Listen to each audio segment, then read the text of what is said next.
ಚಿಚುಕಾಗಿಯ ಮಾವಿನ ತೋಟ. ಪಕ್ಷಿಗಳ ಗ್ರಾಮದಲ್ಲಿ ಅದು ಬೇಸಿಗೆ ಕಾಲ. ಬೇಸಿಗೆ ಕಾಲ ಅಂದ್ರೇನೆ ಎಲ್ರಿಗೂ ನೆನಪಿಗೆ ಬರೋದು ಮಾವಿನ ಹಣ್ಣು ಮಾತ್ರ. ಅದೇ ಊರಿನಲ್ಲಿದ್ದ ಚಿಚುಕಾಗಿಯ ಹತ್ತಿರ ದೊಡ್ಡ ಮಾವಿನ ತೋಟ ಇತ್ತು. ಆ ಮಾವಿನ ತೋಟದಲ್ಲಿ ಸುಮಾರು ಮಾವಿನ ಮರಗಳು ಇತ್ತು. ಅದರಲ್ಲಿ ಸುಮಾರು ಮಾವಿನ ಹಣ್ಣುಗಳು ಕೂಡ ಗೊಂಚಲಾಗಿ ಇತ್ತು. ಆ ಮಾವಿನ ಹಣ್ಣಿನ ಬಾರಕ್ಕೆ ಮಾವಿನ ಮರದಲ್ಲಿರುವ ಕೊಂಬೆಗಳು ಎಲ್ಲ ಕೂಡ ಕೆಳಗಡೆ ಬಗ್ಗಿ ನೋಡ್ತಾ ಇತ್ತು. ಆ ಮಾವಿನ ಹಣ್ಣಿನ ಸುವಾಸನೆ ಗಾಳಿಯಲ್ಲಿ ಹರಡ್ತಾ ಇತ್ತು. ಪಕ್ಷಿಗಳೆಲ್ರಿಗೂ ಅದನ್ನ ತಿನ್ಬೇಕು ಅನ್ನುವ ಆಸೆ ಬಂತು. ಚಿಚ್ಚು ತುಂಬಾನೇ ಒಳ್ಳೆಯವಳು. ಯಾರಿಗಾದ್ರೂ ಏನಾದ್ರೂ ಕಷ್ಟ ಅಂದ್ರೆ ಮೊದ್ಲು ಅವಳೇ ಹೋಗಿ ನಿಲ್ತಾ ಇದ್ಲು. ಆದ್ರೆ ಅವಳು ಕಷ್ಟಪಟ್ಟು ದುಡ್ದು ಏನಾದ್ರೂ ಒಂದು ಸಂಪಾದನೆ ಮಾಡಿದ್ರೆ ಅದನ್ನ ಮಾತ್ರ ಅವಳು ಯಾರಿಗೂ ಫ್ರೀಯಾಗಿ ಕೊಡಲ್ಲ. ಅಂದ್ರೆ ಅವಳ ಮಾವಿನ ಮರದಲ್ಲಿರೋ ಮಾವಿನ ಹಣ್ಣುಗಳನ್ನ ಯಾರಿಗೂ ಅವಳು ಕೊಡಲ್ಲ. ಹಗಲು ರಾತ್ರಿ ಅವಳು ಅಲ್ಲೇ ಆ ಮಾವಿನ ತೋಟದಲ್ಲಿ ಕಾವಲು ಕಾಯ್ತಿದ್ಲು. ಅದೇ ಊರಿನಲ್ಲಿ ಚಿನ್ನು, ಬನ್ನು, ಬುಜ್ಜಿ ಅನ್ನುವ 3 ಮಕ್ಕಳು ಇದ್ರು. ಅವರು ಆಟ ಆಡೋದು ಒಟ್ಟಿಗೇನೆ, ಊಟ ಮಾಡೋದು ಒಟ್ಟಿಗೇನೆ. ಒಂದಿನ ಮಧ್ಯಾಹ್ನದ ಸಮಯ ಅವ್ರ 3 ಜನನು ಆಟ ಆಡ್ತಾ ಇದ್ದಾಗ ಹಾಗೆ ಹಾರ್ಕೊಂಡು ಚಿಚುಕಾಗಿಯ ಮಾವಿನ ತೋಟಕ್ಕೆ ಬಂದ್ರು. ಆ ಮಾವಿನ ತೋಟದಲ್ಲಿ ಬೀಸ್ತಾ ಇದ್ದ ಗಾಳಿಯಲ್ಲಿ ಆ ಮಾವಿನ ಹಣ್ಣಿನ ಪರಿಮಳ ಕೂಡ ಬೆರೆಸಿತ್ತು. ಆದ್ರಿಂದ ಆ ಮಾವಿನ ಹಣ್ಣಿನ ಪರಿಮಳಕ್ಕೆ ಬುಜ್ಜಿ ಹಾಗೂ ಬನ್ನುಗೆ ಮಾವಿನ ಹಣ್ಣು ತಿನ್ಬೇಕು ಅಂತ ತುಂಬಾನೇ ಆಸೆಯಾಯಿತು. ಅವರು ಮರದಲ್ಲಿದ್ದ ಆ ಮಾವಿನ ಹಣ್ಣುಗಳನ್ನ ನೋಡ್ತಾ ಇದ್ರು. ಹೇಗಾದ್ರೂ ಒಂದೇ ಒಂದು ಮಾವಿನ ಹಣ್ಣಾದ್ರೂ ಇವತ್ತು ತಿನ್ಲೇಬೇಕು ಅಂತ ಅಂದ್ಕೊಳ್ತಾ ಇದ್ದಾಗ ಚಿನ್ನು, ನೀವು ಇಲ್ಲೇ ಇರಿ, ನಾನು ಹೋಗಿ ನಮ್ಮ ಅಮ್ಮನ ಜೊತೆ ಮಾತಾಡಿ ಬರ್ತೀನಿ ಹಾಗಂತ ಹೇಳಿ ಚಿನ್ನು ಮನೆಯೊಳಗಡೆ ಹೋದ. ಅವನು ಹೋದ್ಮೇಲೆ ಬನ್ನು, ಬುಜ್ಜಿ ಇಬ್ರು ಕೂಡ ಆ ಮಾವಿನ ಮರಗಳಲ್ಲಿ ಇದ್ದ ಆ ಮಾವಿನ ಹಣ್ಣುಗಳು ಎಲ್ಲವನ್ನು ಅವರಿಬ್ರು ನೋಡ್ತಾ ಇದ್ರು. ಬುಜ್ಜಿ, ಆ ಮರದಲ್ಲಿರುವ ಹಣ್ಣು ನೋಡ್ಲಿಕ್ಕೆ ಎಷ್ಟೊಂದು ಸುಂದರವಾಗಿ ಕಾಣಿಸ್ತಾ ಇದೆ. ಅದರ ವಾಸನೆಗೆ ಅದನ್ನ ನೋಡುವಾಗನೇ ತಿನ್ಬೇಕು ಅನ್ಸುತ್ತೆ ಅಲ್ಲ. ಅದನ್ನ ಕುಯ್ದು ತಿಂದ್ರೆ ಅದರ ರುಚಿ ಎಷ್ಟೊಂದು ಅದ್ಭುತವಾಗಿರುತ್ತೆ. ಆ ಹಣ್ಣನ್ನ ನೋಡಿದ್ಮೇಲೆ ಅದನ್ನ ತಿನ್ಬೇಕು ಅನ್ಸುತ್ತೆ. ಆ ಹಣ್ಣನ್ನ ನೋಡಿ ನನ್ನ ಕಾಲು ಈ ಸ್ಥಳದಿಂದ ಆ ಕಡೆ ಈ ಕಡೆ ಹೋಗ್ತಾನೆ ಇಲ್ಲ. ಆ ಹಣ್ಣನ್ನ ನೋಡಿದ್ಮೇಲೆ ನನ್ನ ನಾನೇ ಮರ್ತಿದ್ದೀನಿ. ಇಷ್ಟೊಂದು ಅದ್ಭುತವಾದ ಸುವಾಸನೆ ಬರುವಂತ ಹಣ್ಣನ್ನು ನನ್ನ ಜೀವನದಲ್ಲಿ ನಾನು ನೋಡ್ಲೇ ಇಲ್ಲ ಬನ್ನು. ಪರವಾಗಿಲ್ಲ ಬುಜ್ಜಿ, ಇವತ್ತು ಆ ಮರದಲ್ಲಿರುವ ಹಣ್ಣನ್ನು ನಾವಿವತ್ತು ತಿಂದಾಗಲೇಬೇಕು. ಚಿನ್ನು ಬಂದ ತಕ್ಷಣ ಅವ್ರ ತಾಯಿ ಜೊತೆ ಕೇಳಿ ಒಂದು ಹಣ್ಣು ಕೇಳೋಣ. ಮರದಲ್ಲಿ ಇಷ್ಟೊಂದು ಹಣ್ಣಿರುವಾಗ ನಮಗೆ ತಿನ್ಲಿಕ್ಕೆ ಒಂದು ಹಣ್ಣು ಕೊಡೋದಿಲ್ವಾ ಏನೋ? ಸ್ವಲ್ಪ ಸಮಯದಲ್ಲಿ ಚಿನ್ನು ಮನೆಯಿಂದ ಹೊರಗಡೆ ಬಂದ. ಚಿನ್ನು ಬರುವಾಗ ಬುಜ್ಜಿ ಹಾಗೂ ಬನ್ನು ಆಸೆಯಿಂದ ಕಾಯ್ತಾ ಇದ್ರು. ಲೇ ಚಿನ್ನು, ನಿಮ್ಮ ಮರದಲ್ಲಿ ಇಷ್ಟೊಂದು ಹಣ್ಣುಗಳು ಇದೆ ಅಲ್ವಾ? ಅದರಲ್ಲಿ ನಿಮ್ಮ ಅಮ್ಮನ ಜೊತೆ ಕೇಳಿ ನಮಗೆ ಒಂದು ಹಣ್ಣು ಕೊಡು. ನಮಗೆ ಹಣ್ಣನ್ನ ನೋಡಿದ್ಮೇಲೆ ಈ ಜಾಗದಿಂದ ಹೋಗ್ಲಿಕ್ಕೆ ಮನ್ಸೇ ಇಲ್ಲ. ಪ್ಲೀಸ್ ಕಣ, ನಿಮ್ಮ ಅಮ್ಮನ ಜೊತೆ ಕೇಳಿ ಕೊಡು. ಅದನ್ನು ಕೇಳಿದಾಗ ಚಿನ್ನು ಮುಖ ಬಾಡಿ ಹೋಯ್ತು. ಅವನು ಹೆದರ್ಕೊಂಡು ಸುತ್ತಮುತ್ತ ನೋಡ್ತಾ ಇದ್ದ. ಅಯ್ಯೋಯ್ಯೋ, ನಮ್ಮಮ್ಮನ ಜೊತೆ ಕೇಳಿಕೊಡದ? ನಮ್ಮಮ್ಮ ಮಾವಿನಕಾಯಿ ವಿಚಾರದಲ್ಲಿ ತುಂಬಾ ಕಠಿಣವಾಗಿ ನಡ್ಕೋತಾರೆ. ನನಗೆ ಕೇಳಿದ್ರೇನೆ ಕೊಡೋದಿಲ್ಲ, ಅಂಥದ್ರಲ್ಲಿ ನಿಮಗೆ ಕೇಳಿದ್ರೆ ಖಂಡಿತವಾಗಿ ನಮ್ಮಮ್ಮ ಕೊಡೋದೇ ಇಲ್ಲ. ಚಿನ್ನಗಾಗಿ ಹಾಗೆ ಹೇಳಿದನ್ನ ಕೇಳಿ ಬನ್ನು ಹಾಗೂ ಬುಜ್ಜಿ ಇಬ್ರು ಕೂಡ ತುಂಬಾನೇ ಬೇಜಾರು ಮಾಡ್ಕೊಂಡ್ರು. ಅದೇ ಬೇಜಾರೊಂದಿಗೆ ಅವರಿಬ್ರು ಅವರವರ ಮನೆಗೆ ವಾಪಸ್ ಹೋದ್ರು. ಬುಜ್ಜಿ ಅವಳ ತಾಯಿಯಾದ ಟುನಿ ಹತ್ರ, ಬನ್ನು ಅವನ ತಾಯಿಯಾದ ಚೋಟು ಹತ್ರ ಚಿಚುಕಾಗಿಯ ಮಾವಿನ ತೋಟದ ಬಗ್ಗೆ, ಚಿನ್ನು ಹಿಡಿದ ವಿಷಯದ ಬಗ್ಗೆ ಹೇಳಿದ್ರು. ಅಮ್ಮ, ಚಿಚ್ಚು ಆಂಟಿ ತೋಟದಲ್ಲಿ ಮಾವಿನ ಮರದಲ್ಲಿ ಹಣ್ಣುಗಳಿದೆ. ನನಗೆ ಒಂದು ಹಣ್ಣು ಬೇಕೇ ಬೇಕಮ್ಮ. ಚಿಚ್ಚು ಆಂಟಿ ಜೊತೆ ಕೇಳಿದ್ರೆ ಅವ್ರು ಕೊಡೋದಿಲ್ಲ ಅಂತ ಚಿನ್ನು ಕೂಡ ಹೇಳ್ದ. ಸರಿ ಬುಜ್ಜಿ, ಚಿಚ್ಚುವಿನ ತೋಟದಲ್ಲಿ ಹಣ್ಣುಗಳು ಚೆನ್ನಾಗಿ ಬೆಳೆದಿದೆ ಅಂತ ಎಲ್ಲರೂ ಹೇಳ್ತಾ ಇದ್ದಾರೆ. ನಾಳೆ ಚಿಚ್ಚು ಆಂಟಿ ಜೊತೆ ಕೇಳಿ ನಾನು ಕುಯ್ದು ಕೊಡ್ತೀನಿ. ಹಾಗೆ ಚೋಟು ಕೂಡ ನಾನ್ ನಾಳೆ ತಗೊಂಡ್ ಬರ್ತೇನೆ ಅಂತ ಹೇಳಿ ಬನ್ನುಗೆ ಮಾತು ಕೊಟ್ಲು. ಮರುದಿನ ಬೆಳಗ್ಗೆ ಚೋಟು, ಮಹಿ, ಟೋನಿ, ಕುಹು, ಲೂಸಿ ಎಲ್ರೂ ಸೇರಿ ಚಿಚುಕಾಗಿಯ ಮಾವಿನ ತೋಟಕ್ಕೆ ಹೋದ್ರು. ಅಲ್ಲಿ ಮರದಲ್ಲಿದ್ದ ಮಾವಿನ ಹಣ್ಣುಗಳನ್ನ ನೋಡಿ ಅವರು ಎಲ್ರೂ ಆಶ್ಚರ್ಯ ಪಡ್ತಿದ್ರು. ಆವಾಗ್ಲೇ ಚಿಚುಕಾಗಿ ಕೂಡ ಅಲ್ಲಿಗೆ ಬಂದ್ಲು. ಏನ್ ಚಿಚ್ಚು, ಈ ವರ್ಷ ನಿನ್ನ ಮರದಲ್ಲಿ ಹಣ್ಣುಗಳು ತುಂಬಾ ಚೆನ್ನಾಗಿ ಬೆಳೆದಿದೆ. ಇದರ ವಾಸನೆ ಊರಿನವರೆಗೆ ಬರ್ತಿದೆ. ಈ ವರ್ಷ ಬಿದ್ದ ಮಳೆಗೆ ಬೆಳೆ ಕೂಡ ತುಂಬಾ ಚೆನ್ನಾಗಿ ಬೆಳೆದು ಬಂದಿದೆ. ನಾನು ಪಟ್ಟಂತಹ ಕಷ್ಟಕ್ಕೆ ತಕ್ಕ ಪ್ರತಿಫಲ ಸಿಕ್ಕಿದೆ. ಚಿಚ್ಚು, ನೆನೆ ನನ್ನ ಮಕ್ಕಳು ಇಲ್ಲಿ ಬಂದು ಈ ಹಣ್ಣುಗಳನ್ನ ನೋಡಿ ಬೇಕು ಬೇಕು ಅಂತ ಒಂದೇ ಗೋಳು, ಮಕ್ಕಳಿಗೋಸ್ಕರ ಒಂದು ಹಣ್ಣು ಕೊಡ್ಬೋದಾ ಚಿಚ್ಚು? ನನ್ನ ಬನ್ನು ಕೂಡ ಹಣ್ಣು ಬೇಕು ಬೇಕು ಅಂತ ಒಂದೇ ಆಟ ಮಾಡ್ತಾ ಇದ್ದ, ಅವನಿಗೂ ಸೇರಿಸಿ ಕೊಡು. ಅದನ್ನು ಕೇಳಿದಾಗ ಚಿಚುವಿನ ಮುಖ ಸ್ವಲ್ಪ ಸೀರಿಯಸ್ ಆಗಿ ಬದಲಾಯಿತು. ಏನು, ನಾನು ಇಷ್ಟೊಂದು ಕಷ್ಟಪಟ್ಟು ನಿಮಗೆ ಸುಮ್ನೆ ಕೊಡ್ಲಿಕ್ಕ ಮರದಲ್ಲಿ ಹಣ್ಣುಗಳನ್ನ ಬೆಳೆಸಿಟ್ಟಿದ್ದೀನಿ. ನಾನು ಎಷ್ಟು ಕಷ್ಟಪಟ್ಟಿದ್ದೀನಿ, ಸುಮ್ನೆ ಕೊಡಕ್ಕೆ ಇದೇನಿದು? ಹಾಗೆ ಈ ಮಾವಿನ ಹಣ್ಣು ಬೇಕೇ ಬೇಕು ಅಂದ್ರೆ ಅದಕ್ಕೆ ಒಂದು ರೇಟ್ ಇದೆ. ರೇಟಾ? ಏನ್ ಚಿಚ್ಚು, ನಮ್ಮ ಊರಿನವಳಾಗಿ ನಿನ್ನ ಗೆಳೆಯರಾಗಿ ನಮ್ ಜೊತೆನೆ ರೇಟ್ ಕೇಳ್ತೀಯ? ಸರಿ, ಎಷ್ಟು ಹಣ? ಚಿಚು ಸ್ವಲ್ಪ ಹೊತ್ತು ಯೋಚನೆ ಮಾಡಿ ತುಂಬಾನು ಹೆಮ್ಮೆಯಿಂದ, ನಿಮಗೆ ಒಂದು ಹಣ್ಣು ಕೊಡ್ಬೇಕಂದ್ರೆ ನನಗೆ 100 ಧಾನ್ಯಗಳು ಬೇಕು. ನೀವು ಅಷ್ಟೊಂದು ಧಾನ್ಯಗಳ ಬಿತ್ತನೆಯನ್ನು ಕೊಟ್ರೆ ಮಾತ್ರ ನಾನ್ ನಿಮಗೋಸ್ಕರ ಕೊಡೋದು, ಇಲ್ಲದಿದ್ರೆ ಇಲ್ಲ. ಆ ರೇಟನ್ನು ಕೇಳಿದಾಗ ಅಲ್ಲಿದ್ದವ್ರು ಎಲ್ರೂ ತುಂಬಾ ಆಶ್ಚರ್ಯಪಟ್ರು. ಏನ್ ಚಿಚ್ಚು, ಏನ್ ಮಾತಾಡ್ತಾ ಇದೀಯಾ? 100 ಧಾನ್ಯಗಳನ್ನ ನಿನಗೋಸ್ಕರ ಕೊಡ್ಬೇಕಾ? ಆ 100 ಧಾನ್ಯಗಳಿಗೋಸ್ಕರ ಈ ಕಾಡಿನಲ್ಲಿ ಇಷ್ಟು ದಿನ ನಾವು ಎಷ್ಟೊಂದು ಕಷ್ಟಪಟ್ಟಿರ್ತೀವಿ. ಹಾಗೆ ಕೊಟ್ಟು ಯಾರಿಂದ ತಗೊಳ್ಳೋದು ಸಾಧ್ಯ? ನೀನು ಬೆಲೆನ ಅಷ್ಟೊಂದು ಜಾಸ್ತಿ ಹೇಳಿದ್ರೆ ನಮ್ಮಿಂದ ಕೊಡಲು ಸಾಧ್ಯನಾ? ಆ ರೇಟ್ ಎಲ್ಲ ಕಡಿಮೆ ಮಾಡಕ್ಕೆ ಆಗೋದಿಲ್ಲ. ಬೇಕಂದ್ರೆ ತಗೊಳ್ಳಿ, ಬೇಡ ಅಂದ್ರೆ ಹಾಗೇನೆ ಹೋಗಿ. ಚಿಚು ಬೆಲೆ ಕಡಿಮೆ ಮಾಡ್ಲಿಲ್ಲ ಅನ್ನೋದ್ರಿಂದ ಅಷ್ಟು ಬೆಲೆ ಕೊಟ್ಟು ಮಾವಿನ ಹಣ್ಣು ತಗೊಳಕ್ಕಾಗಲ್ಲ ಅಂತ ಪಕ್ಷಿಗಳು ಎಲ್ರು ಕೂಡ ಅವಳ ತೋಟದಿಂದ ಹೊರಗಡೆ ಬಂದ್ಬಿಟ್ರು. ಮನೆಗೆ ಹೋಗಿ ಮಕ್ಳತ್ರನೂ ನಡೆದ ವಿಷಯನೇ ಹೇಳಿ ಹಣ್ಣು ತಗೊಂಡ್ ಬರಕ್ಕಾಗ್ಲಿಲ್ಲ ಅಂತ ಹೇಳಿದ್ರು. ತಾಯಿಯಂದ್ರೆ ಬರೀ ಕೈಯಲ್ಲಿ ಬಂದಿರೋದನ್ನ ನೋಡಿ ಮಕ್ಳು ಕೂಡ ತುಂಬಾನೇ ಬೇಜಾರ್ ಮಾಡ್ಕೊಂಡ್ರು. ಆದ್ರೂ ಹೇಗಾದ್ರೂ ಒಂದೇ ಒಂದು ಮಾವಿನ ಹಣ್ಣಾದ್ರೂ ತಿನ್ಬೇಕು ಅಂತ ಅವರಿಬ್ರು ನಿರ್ಧಾರ ಮಾಡಿದ್ರು. ಆ ದಿನ ಸಂಜೆ ಸಮಯ ಬುಜ್ಜಿ ಹಾಗೂ ಬನ್ನು ಇಬ್ರು ಕೂಡ ಚಿಚುವಿನ ಮಾವಿನ ತೋಟಕ್ಕೆ ಹೋದ್ರು. ಅಲ್ಲಿ ಚಿಚುಕಾಗಿ ಮಾವಿನ ಹಣ್ಣುಗಳನ್ನ ಎಣಿಸ್ತಾ ಇದ್ಲು. ಆಂಟಿ, ನಮಗೆ ಮಾವಿನ ಹಣ್ಣು ಅಂದ್ರೆ ತುಂಬಾ ಇಷ್ಟ ಆಂಟಿ. ಆ ಸುವಾಸನೆಗೆ ನಮ್ಮಿಂದ ಹಣ್ಣನ್ನ ತಿನ್ಬೇಕು ಅನ್ಸುತ್ತೆ. ನಮಗೆ ಒಂದು ಹಣ್ಣು ಕೊಡ್ತೀರಾ? ನಿಮ್ಮ ಹೆತ್ತವ್ರ ಜೊತೆ ನಾನು ಬೆಳಿಗ್ಗೆನೆ ಹೇಳಿದ್ದೆ ಅಲ್ವಾ, 100 ಧಾನ್ಯಗಳು ಕೊಟ್ರೆ ಮಾತ್ರ ನಾನು ಹಣ್ಣು ಕೊಡ್ತೀನಿ ಅಂತ. ಆಂಟಿ, ನಮಗೆ ಧಾನ್ಯದ ಬಗ್ಗೆ ಎಲ್ಲ ಏನು ಗೊತ್ತಿಲ್ಲ. ಆದ್ರೆ ನೀವು ಯಾವ ಕೆಲಸ ಹೇಳಿದ್ರು ನಾವು ಖಂಡಿತ ಮಾಡ್ತೀವಿ. ಅದಕ್ಕೆ ಬದಲಾಗಿ ನಮಗೆ ಹಣ್ಣು ಕೊಟ್ರೆ ಸಾಕು. ಪ್ಲೀಸ್ ಆಂಟಿ, ಹಣ್ಣು ಕೊಡಿ. ಚಿಚುಕಾಗಿ ಸ್ವಲ್ಪ ಹೊತ್ತು ಯೋಚನೆ ಮಾಡಿದ್ಲು. ಮಾವಿನ ತೋಟದಲ್ಲಿ ಸುಮಾರು ಮಾವಿನ ಹಣ್ಣುಗಳು ಇತ್ತು. ಅದನ್ನ ಕೊಯ್ಬೇಕು ಅಂದ್ರೆ ಸುಮಾರು ಸಮಯ ಆಗುತ್ತೆ. ಅದು ಅವಳೊಬ್ಳಿಂದ ಆಗಲ್ಲ. ಮಕ್ಕಳನ್ನ ಇಟ್ಕೊಂಡು ಮಾಡ್ಬೋದಲ್ವಾ ಅಂತ ಅವಳ ಮನ್ಸಲ್ಲಿ ಅಂದ್ಕೊಂಡ್ಲು. ಸರಿ ಮಕ್ಳೇ, ನೀವು ಇಷ್ಟು ದೂರ ಕೇಳೋದ್ರಿಂದ ನಿಮಗೆ ಹಣ್ಣು ಕೊಡ್ಲಿಕ್ಕೆ ನಾನು ಒಪ್ಕೋತೀನಿ. ಆದ್ರೆ ಒಂದು ವಿಚಾರ, ನನ್ ಮರದಲ್ಲಿ ಇಷ್ಟೊಂದು ಹಣ್ಣುಗಳು ಇದೆ ಅಲ್ವಾ, ಈ ಹಣ್ಣುನ ನಿಧಾನವಾಗಿ ಜೋಪಾನವಾಗಿ ಕುಯ್ದು ನೆಲದ ಮೇಲೆ ತಾಗದ ಹಾಗೆ ಭದ್ರವಾಗಿ ತಗೊಂಡೋಗಿ ಮನೆಯೊಳಗೆ ಜೋಡಿಸ್ಬೇಕು. ನೀವು ಹಾಗೆ ಮಾಡಿದ್ರೆ ಖಂಡಿತವಾಗಿ ನಿಮಗೆ ತಿನ್ಲಿಕ್ಕೆ ಒಂದು ಹಣ್ಣು ಕೊಡ್ತೀನಿ. ಮಕ್ಕಳು ಚಿಚು ಹೇಳಿದನ್ನ ಕೇಳಿ ಸರಿ ಅಂತ ಒಪ್ಕೊಂಡ್ರು. ಆಮೇಲೆ ಮರದ ಮೇಲೆ ಹತ್ತಿ ಒಂದೊಂದು ಮಾವಿನ ಹಣ್ಣನ್ನ ಕೊಯ್ದು ಅದನ್ನ ಜೋಪಾನವಾಗಿ ಆ ತೋಟದಲ್ಲೇ ಇದ್ದ ಚಿಕ್ಕ ಗುಡಿಸಲಿನ ಒಳಗಡೆ ತಗೊಂಡು ಹೋಗಿ ಒಂದೊಂದಾಗಿ ಇಡ್ತಾ ಇದ್ರು. ಬಿಸಿಲು ತುಂಬಾನೇ ಜಾಸ್ತಿ ಇತ್ತು. ಆ ಮಾವಿನ ಹಣ್ಣಿನ ಭಾರ ಕೂಡ ತುಂಬಾನೇ ಹೆಚ್ಚಾಗಿತ್ತು. ಆದ್ರೆ ಒಂದೊಂದಾಗಿ ತಗೊಂಡು ಹೋಗಿ ಇಡಕ್ಕೆ ಮಕ್ಕಳು ತುಂಬಾ ಕಷ್ಟಪಡ್ತಾ ಇದ್ರು.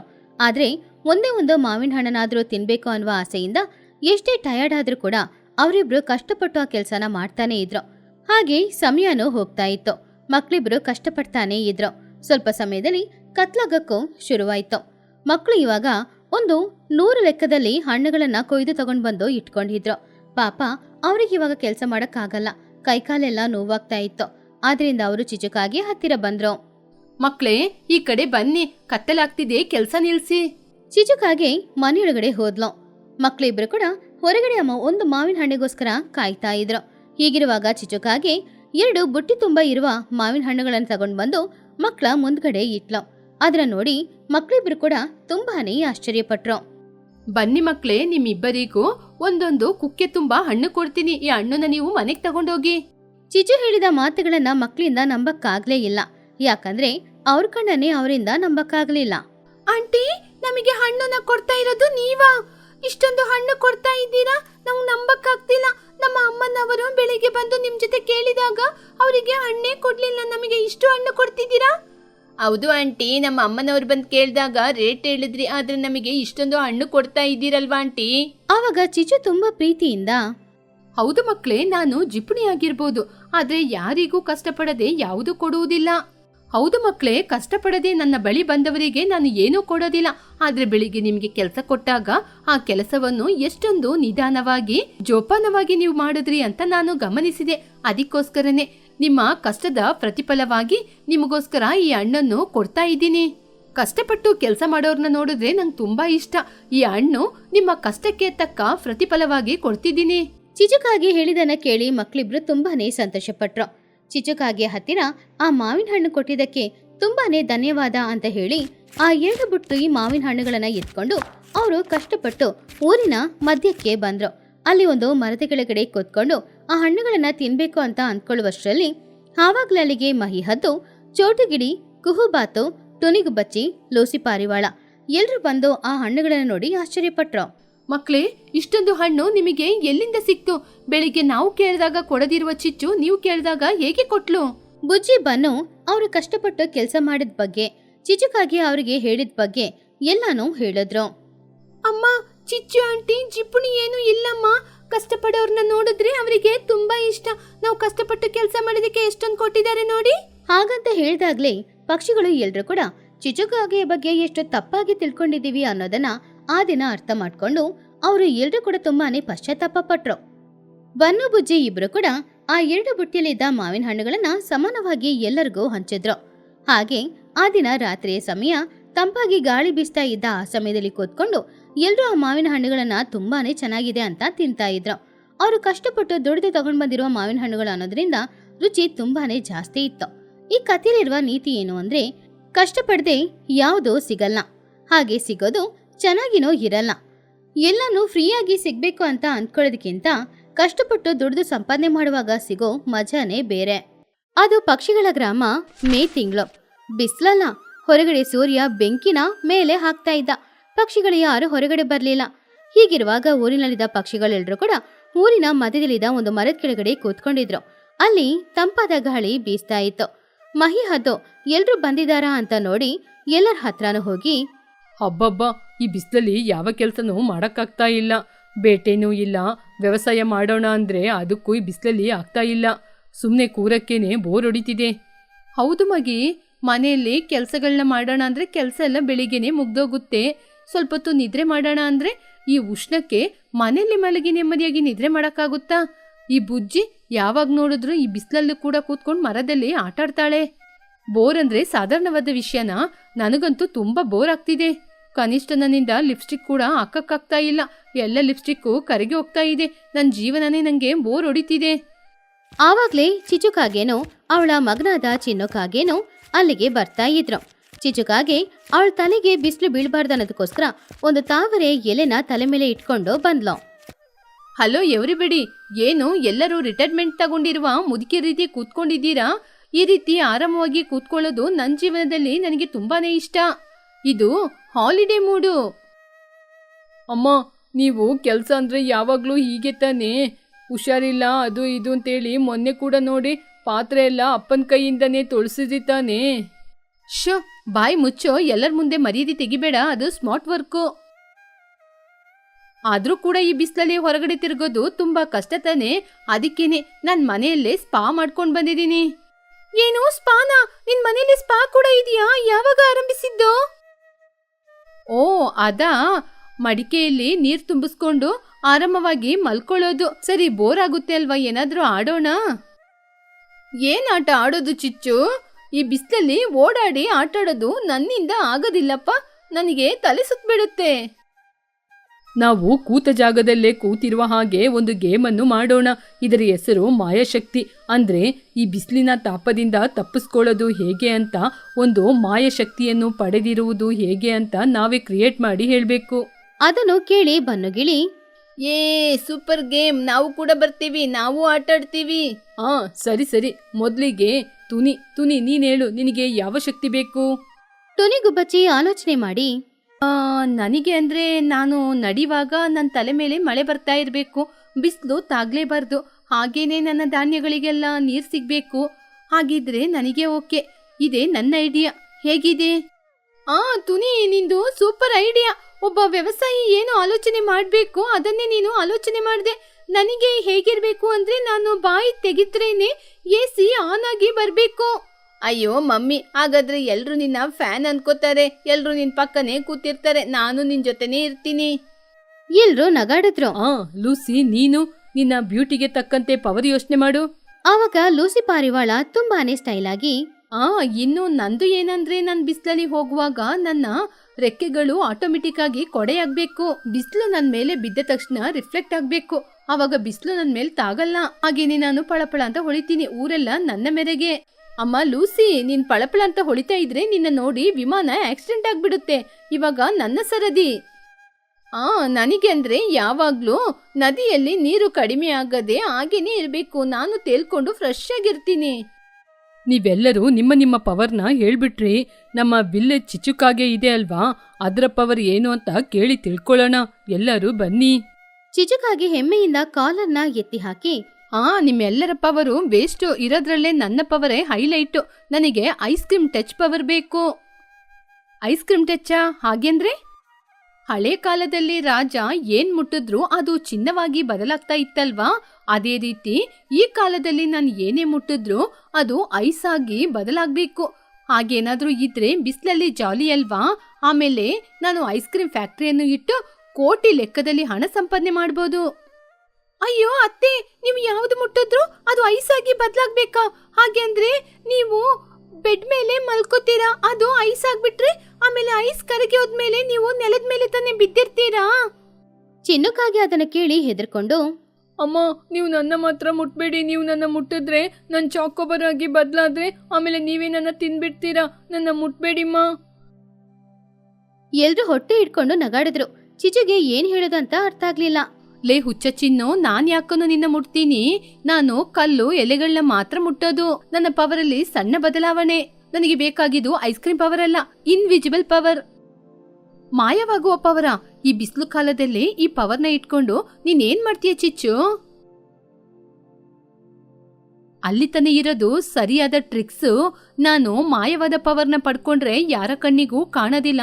ಇಷ್ಟ ಬಂದಿದ್ನ ತಿನ್ಬೋದು, ಎಸಿಯಲ್ಲಿ ಆರಾಮವಾಗಿ ಕೂತ್ಕೋಬಹುದು, ಪಕ್ಕದ ಊರಲ್ಲಿರುವ ಥಿಯೇಟ್ರಿಗೆ ಹೋಗಿ ಆರಾಮವಾಗಿ ಫಿಲಂ ನೋಡ್ಬೋದು. ಅಲ್ಲಿ ಕೂತು ಯಾರಾದ್ರೂ ಪಾಪ್ಕಾರ್ನ್ ತಿಂದ್ರೆ ಅದರಿಂದ ಪಾಪ್ಕಾರ್ನ್ ಕೂಡ ತೆಗೆದು ತಿನ್ಬೋದು. ಈ ಮಾಯಾ ಶಕ್ತಿಯಲ್ಲೂ ಕೂಡ ನೀನು ನಿನ್ನ ಜಿಪುಣತನ, ಸೋಮಾರಿತನವನ್ನೇ ತೋರಿಸ್ತೀಯಾ? ಏನೋ ಪಾಪ್ಕಾರ್ನ್ನ ಕದ್ಕೊಂಡ್ ತಿಂತೀಯ. ಹಾಗೆ ಕದ್ಕೊಂಡ್ ತಿನ್ನುವಾಗ ಯಾರ ಕೈಯಲ್ಲೂ ಸಿಕ್ಕಾಕೊಂಡ್ರೆ ನಿನ್ನ ಒದ್ದಾಕ್ಬಿಡ್ತಾರೆ. ಸಿಕ್ಕಾಕೊಳ್ಳಕ್ಕೆ ನಾನ್ ಕಾಣೋದಿಲ್ಲ ಅಲ್ವಾ? ಇದು ಫುಲ್ ಪ್ರೂಫ್ ಪ್ಲಾನ್. ನನ್ನ ಮಾಸ್ಟರ್ ಮೈಂಡಿಗೆ ಮಿತಿಯೇ ಇಲ್ಲ. ಸರಿ, ಪಾಪ್ಕಾರ್ನ್ನ ನೀನು ಕದ್ದು ತಿನ್ನೋದಲ್ಲ ಸರಿ. ನೀನು ಪಾಪ್ಕಾರ್ನ್ನ ತಿನ್ನುವಾಗ ಅದು ಗಾಳಿಯಲ್ಲಿ ತೇಲ್ತಾ ಇರುತ್ತೆ. ಎಲ್ಲರೂ ದೆವ್ವ ಅಂತ ನೀನ ಹೊಡೆದ್ರೆ ಹೊಡೆತ ನಿನ್ ಮೇಲೆ ಬೀಳಲ್ವಾ? ಹೌದಮ್ಮ. ಆಮೇಲೆ ನೀವು ಎಲ್ರ ಜೊತೆ ಏಟು ತಿಂದು ತಿಂದು ಆಮೇಲೆ ಟೊಮೆಟೊ ಗೊಜ್ಜು ರೀತಿ ಆಗ್ಬಿಡ್ತೀರಾ. ನಮಗೆ ಇದೆಲ್ಲ ಯಾಕಮ್ಮ? ಈ ಶಕ್ತಿ ಏನು ಬೇಡ. ಚಿಚುಕಾಗೆಗೆ ಕೋಪ ಬಂತು. ನಿಮಗೆ ನನ್ನ ಕ್ರಿಯೇಟಿವಿಟಿ ಬಗ್ಗೆ ಏನೂ ಗೊತ್ತಾಗಲ್ಲ. ನನಗೆ ಮಾತ್ರ ಅದೇ ಪವರ್ ಬೇಕಾಗಿರೋದು, ಬೇರೆ ಪವರ್ ಯಾವುದು ಬೇಡ. ಹಾಗೆ ಒಬ್ಬೊಬ್ರು ಒಂದೊಂದರ ಮಾತಾಡ್ಕೊಂಡು ನಗಾಡ್ತಾ ಸಂತೋಷವಾಗಿ ಇದ್ರು. ಅವರ ನಗುವಿನ ಶಬ್ದದಲ್ಲಿ ಬಿಸಿಲು ಕೂಡ ಅವ್ರಿಗೆ ಗೊತ್ತಾಗ್ಲಿಲ್ಲ. ಹೀಗಿರುವಾಗ ತುನಿಗುಬ್ಬಚ್ಚಿ ಮನೆಗೆ ಹೋಗಿ ಮನೇಲಿದ್ದ ಮೊಸರನ್ನ ತಗೊಂಡ್ ಬಂದು ಮಜ್ಜಿಗೆ ಮಾಡಿ ಹೊರಗಡೆ ತಗೊಂಡ್ ಬಂದ್ಲು. ಅದರಲ್ಲಿ ಉಪ್ಪು ಖಾರ ಎಲ್ಲಾನು ಸರಿಯಾಗಿ ಹಾಕಿದ್ಲು. ಫ್ರೆಂಡ್ಸ್, ನಮ್ಮ ಎಲ್ಲರ ಗೇಮ್ ಮುಗೀತು ಅಲ್ವಾ? ಇವಾಗ ನಮಗೆ ಬೇಕಾಗಿರುವ ಮುಖ್ಯವಾದ ಪವರೇ ಇದು. ಇದು ಕುಡಿದ್ರೆ ನಮ್ಮ ದೇಹ ತಂಪಾಗಿ ನಾವು ಯಾವಾಗ್ಲೂ ಹೆಲ್ದಿಯಾಗಿ ಇರ್ತೀವಿ. ಚಿಚುಕಾಗೆ ತಕ್ಷಣ 2 ಗ್ಲಾಸ್ನ ಹಿಡ್ಕೊಂಡು, ವಾವ್ ತುನಿ, ನಿನ್ ಪವರ್ ಸೂಪರ್. ನಿಜವಾಗ್ಲೂ ನೀನು ಮ್ಯಾಜಿಕ್ ಮಾಡಿದೀಯಾ. ಈ ಮಜ್ಜಿಗೆ ಮುಂದೆ ನನ್ನ ಐಸ್ ಕ್ರೀಮ್ ಪವರ್ ಕೂಡ ಕೆಲಸ ಮಾಡೋದಿಲ್ಲ. ಇನ್ನೊಂದು ಕಪ್ ಕೊಡು. ನೋಡಿದ್ರ ಫ್ರೆಂಡ್ಸ್, ಈ ಬಿಸಿಲು ಕಾಲದಲ್ಲಿ ಇರೋದನ್ನ ಒಬ್ರಿಗೊಬ್ರು ಹಂಚ್ಕೊಂಡು ತಿಂದ್ರೆ ಎಷ್ಟೊಂದು ಜಾಲಿ ಆಗಿದೆ. ಟಿವಿ ಏನು ಇಲ್ಲದಿದ್ರು ಎಲ್ಲರೂ ಹೀಗೆ ಹಂಚ್ಕೊಂಡು ತಿನ್ನೋದ್ರಲ್ಲಿರುವ ಸುಖ ಬೇರೆ ಯಾವ್ದ್ರಲ್ಲಾದ್ರೂ ಇದೆಯಾ? ನಾವ್ ಎಲ್ಲರೂ ಹೀಗೆ ಇರ್ಬೇಕು. ಹೌದು ಮಗಿ, ಎಲ್ಲರೂ ಹೀಗೆ ಒಗ್ಗಟ್ಟಿನಿಂದ ಇರ್ಬೇಕು. ನಾನು ಕೂಡ ನಾಳೆ ಕರ್ಬೂಜನ ತರ್ತೀನಿ. ಅದು ಹೆಲ್ತಿಗೆ ತುಂಬಾನೇ ತಂಪಾಗಿರುತ್ತೆ. ಸರಿ, ಹಾಗಾದ್ರೆ ಎರಡಕ್ಕಿಂತ ಬೆಸ್ಟ್ ಆಗಿರುವ ಪವರ್ನ ನಾನ್ ತರ್ತೀನಿ. ನನ್ ಪವರ್ನ ನೀವು ಕೇಳಿದ್ರೆ ಆಮೇಲೆ ತಲೆ ತಿರುಗಿ ಕೆಳಗೆ ಬಿದ್ಬಿಡ್ತೀರಾ. ಅಯ್ಯೋಯ್ಯೋ, ಇನ್ನು ನಾಳೆ ಬೇರೆ ಏನ್ ಕೇಳೋದು? ನನ್ಗೆ ಇವಾಗ್ಲೇ ತಲೆ ಸುತ್ತುತ್ತಿದೆ. ಹಾಗೆ ಎಲ್ರೂ ಜೋರಾಗಿ ನಗಾಡ್ತಾ ಇದ್ರು. ಆ ಮರದಿಂದ ಬರ್ತಾ ಇರುವ ತಂಪಾದ ಗಾಳಿ, ಈ ಪಕ್ಷಿಗಳ ನಗುವ ಶಬ್ದ ಇದೆಲ್ಲಾನು ಸೇರಿ ಆ ಬೇಸಿಗೆ ಕಾಲದಲ್ಲಿ ಬಿಸಿಲೇ ಗೊತ್ತಾಗದೆ ಇರುವ ಹಾಗೆ ಇತ್ತು. ಈ ಕಥೆಯಲ್ಲಿರುವ ನೀತಿ ಏನು ಅಂದ್ರೆ, ಬೇಸಿಗೆ ಕಾಲದಲ್ಲಿ ಬಿಸಿಲು ಮಾತ್ರ ಅಲ್ಲ, ಯಾವುದೇ ಕಾಲದಲ್ಲಿ ಯಾವುದೇ ಕಷ್ಟಗಳು ಬಂದ್ರೂ ಕೂಡ ಜೊತೆಗೆ ಒಳ್ಳೆ ಸ್ನೇಹಿತರಿದ್ರೆ ಆ ಕಷ್ಟಗಳು ಕಷ್ಟಗಳಾಗಿರಲ್ಲ.